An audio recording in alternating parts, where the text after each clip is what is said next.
Welcome to my YouTube channel doctor MN Gyani. और आज की इस वीडियो में मेरा टॉपिक ये है कि by using the images software आप किसी भी सेम इमेज की क्वालिटी किस तरह से मॉडिफाई कर सकते हैं, आप उसकी रिजोल्यूशन किस तरह से चेंज कर सकते हैं, आप उसके पिक्सेल्स किस तरह से चेंज कर सकते हैं। आप में से अक्सर लोगों ने देखा होगा कि जब भी आप रिसर्च पेपर में कोई आप इमेज सबमिट करवाते हैं, आप कोई भी सेम इमेज अगर सपोज आपने ऐड किया हुआ है तो वहाँ पे अमूमन उस जर्नल की रिक्वायरमेंट होती है कि आपके पास जो इमेज है उसका पिक्सेल्स इतना होना चाहिए, उसका रिजोल्यूशन इतनी होनी चाहिए, उसका डीपीआई इतने होने चाहिए। तो अमूमन चूंकि आपको इस चीज़ की ज़रूरत पड़ती है तो आज मैंने ये समझा कि इमेज सॉफ्टवेयर से आपको पिक्सेल्स और रिजोल्यूशन चेंज करने का तरीका इस वीडियो में बता दूं। इससे पहले मैं आपको स्क्रीन पे लेके चलूँ, स्क्रीन पे चल के आपको समझाऊँ, आपसे रिक्वेस्ट है कि चैनल को लाज़मी आपने सब्सक्राइब कर लेना है, वीडियो को लाज़मी लाइक कर लें और जो बेल आइकन है वो प्रेस कर लें ताकि आपको नई आने वाली इन्फॉर्मेटिव वीडियोज़ का नोटिफ़िकेशन मिल सके। बगैर किसी इंतज़ार के डायरेक्टली आपको स्क्रीन पे देख देता हूँ। अगर आप स्क्रीन के ऊपर देखें तो ये एक बिल्कुल छोटा-सा एक सॉफ्टवेयर है इमेज नाम से। आप सिंपली गूगल में जाके अगर आप सर्च करें, ये बिल्कुल फ्री ऑफ कॉस्ट है। आप गूगल में जाके सर्च करें तो आप इमेज सॉफ्टवेयर आप ले सकते हैं।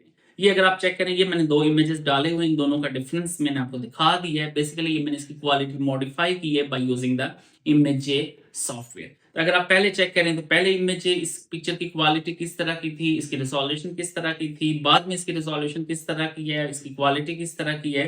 तो अगर आप इन दोनों को अगर आप कंपेयर करें, मैं डिटेल्स में चला जाता हूँ, तो यहाँ पे अगर आप चेक करें तो पहले इस फाइल का साइज़ था 1.2 एमबी और बाद में इसका साइज़ है 4 पॉइंट समथिंग एमबी। इसी तरह से इसकी अगर आप डायमेंशंस चेक करें, आप अगर इसकी पिक्सेल्स चेक करें, ये तमाम चीज़ें मैंने मॉडिफाई कर ली हैं by using the image software. So image software की मदद से आप इसके डीपीआई भी चेंज कर सकते हैं, आप इसकी रिज़ॉल्यूशन चेंज कर सकते हैं, आप इसकी इमेज की क्वालिटी चेंज कर सकते हैं, इमेज की आप ब्राइटनेस चेंज कर सकते हैं। सो अमूमन आपको ज़रूरत पड़ती है।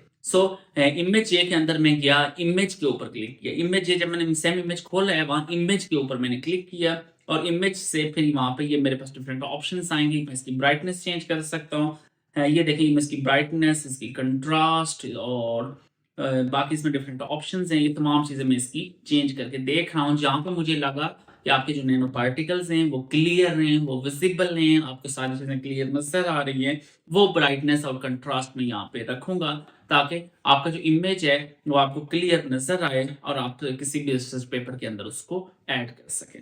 सपोज़ ये मैं इसमें कर लिया, सिंपली मैं गया इमेज के अंदर और एडजस्ट के अंदर और एडजस्ट में फिर साइज़ की ऑप्शन आती है। पहले मैंने किया है ब्राइटनेस और कंट्रास्ट की ऑप्शन, अब मैं साइज़ की ऑप्शन में चला गया। यहाँ पे साइज़ में आप पिक्सेल्स में आप कुछ भी इसका साइज़ रख सकते हैं। सपोज़ मैंने अभी इसका रखा है विड्थ इसकी 1500 पिक्सल, तो उसी के कॉरेस्पॉन्डिंग ये जो दूसरा है वो खुद ब खुद ये एडजस्ट कर लेता है। मतलब आपने खाली हॉरिज़ॉन्टल या आपने वर्टिकल अपने पिक्सेल्स आपने एडजस्ट करने हैं, तो बाकी दूसरे जो पिक्सेल्स होंगे ये खुद ब खुद एडजस्ट कर लेगा। तो ये देखिए इस तरह से आप इसके पिक्सेल्स भी चेंज कर सकते हैं, आप इसकी ब्राइटनेस चेंज कर सकते हैं। या फाइल और सेव एज़, अब इसको मैं टिक फाइल में सेव कर सकता हूँ, जीआईएफ फाइल में सेव कर सकता हूँ, जेपीजी फाइल में चीज़ सेव कर सकता हूँ। बाकी डिफरेंट आपके पास ऑप्शंस हैं, आप इनमें से कोई भी ऑप्शन आप अवेल कर सकते हैं। डिपेंड करता है कि अगर कोई जर्नल की रिक्वायरमेंट नहीं है, फिर आप जेपीजी फाइल में इसको सेलेक्ट कर लें।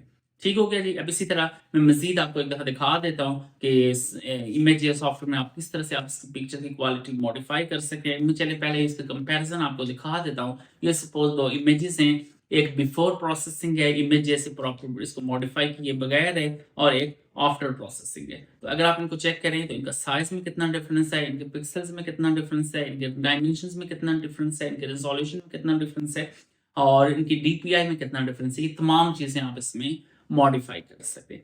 सिर्फ ये है कि हिट एंड ट्रायल से आप डिफरेंट डीपीआई ट्राई कर लें कि आपकी रिक्वायरमेंट क्या है, आप इसके डिफरेंट इसके स्केल वगैरह आप एडजस्ट कर लें।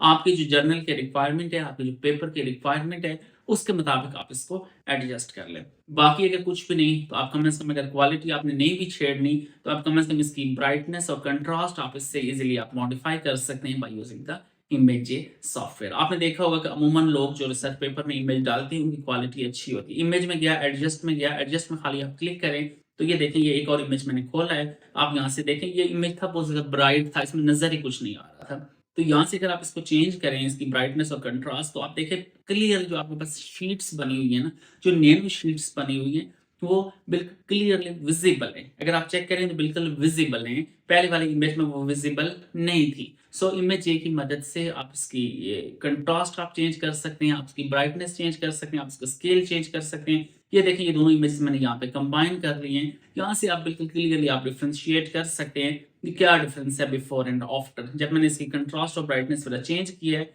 अब यहाँ पे नैनो शीट्स जो है वो क्लियरली विजिबल है। तो मैंने कोशिश तो की है एक-एक स्टेप आपको स्क्रीन पे समझाने की, लेकिन अगर स्टिल आपको किसी किस्म की कोई कन्फ्यूजन हो कि आपने इमेजेस सॉफ्टवेयर इंस्टॉल किस तरह से करने हैं, आपने लेना कहाँ से, ये है कि बिल्कुल फ्री ऑफ कॉस्ट। लेकिन अगर आपको किसी भी किस्म की कोई कन्फ्यूजन हो, तो आप कमेंट सेक्शन में आके आप मुझसे पूछ सकते हैं, मैं आपको प्रॉपर्ली गाइड करूँगा। तो फाइनली आपसे रिक्वेस्ट है कि चैनल लाजमी सब्सक्राइब कर लें, वीडियो लाइक कर लें और बेल आइकन प्रेस कर लें ताकि आपको नई आने वाली वीडियोज़ का नोटिफिकेशन मिल सके। Thank you so much.